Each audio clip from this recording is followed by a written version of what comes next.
অত্যন্ত প্রভাবশালী নবনীতা দি, এবং আমার খারাপ লাগছে যে আপনার হাজবেন্ড যিনি আজ নেই আমাদের মধ্যে, তিনি চিৎকার করে গেছেন, কিন্তু আমাদের দুর্ভাগ্য মমতা বন্দ্যোপাধ্যায়, তার শিক্ষা দপ্তর, তার পুলিশ দপ্তর কোনো ধরনের কোনো ভ্রুক্ষেপ করেনি, হয়তো মনোজিৎকে বাঁচানোর জন্য।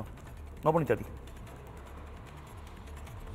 কি আর বলবো, মানে এটা খুবই দুর্ভাগ্যজনক। মানে আমার জিজ্ঞেস করতেও খারাপ লাগছে, আপনি নিজে যেভাবে ইমোশনাল হয়ে গেছেন। সব থেকে হতবাক আমি হয়ে গেছিলাম। আমি প্রথম এই ঘটনার পরেই জানতে পারি, আমার দীর্ঘদিন ওই কলেজের সঙ্গে আমার যোগাযোগ নেই সেই অর্থে, এই ঘটনার পরেই আমি মিডিয়া মারফত জানতে পারি যে মনোজিৎ এখন শুধু মানে ওই কলেজে বহিরাগত পরিচয় নেই, ওই কলেজের একটা মূল স্তম্ভের অঙ্গীভূত হয়ে গেছে।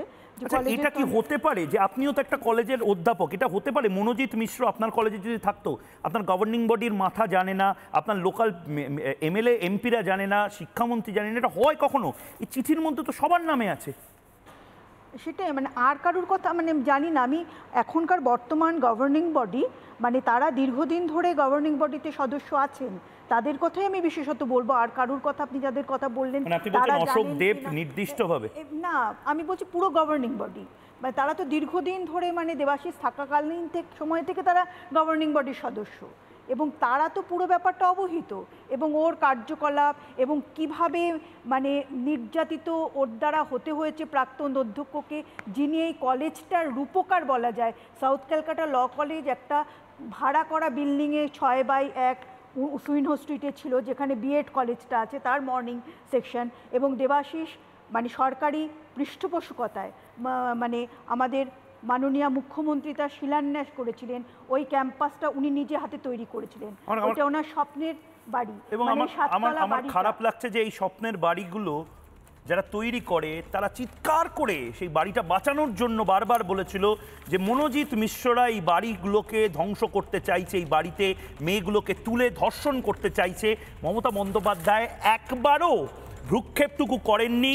Joint commissioner of police headquarter, deputy commissioner of police south division, officer in charge, কারা ভ্রুক্ষেপ করেছিলেন আমি জানতে চাই।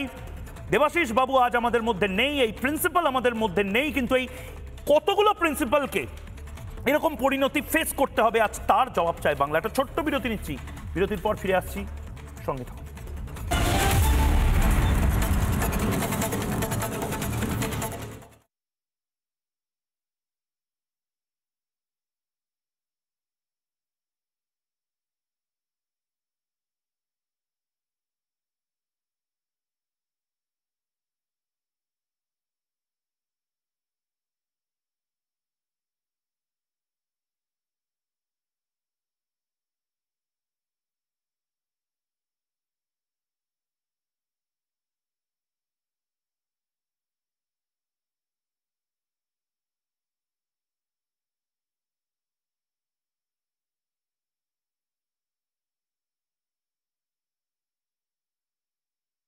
নানা ধরনের কন্টেন্ট দেখার জন্য লাইক করুন, শেয়ার করুন আমাদের ফেসবুক পেজ, সাবস্ক্রাইব করুন আমাদের ইউটিউব চ্যানেল।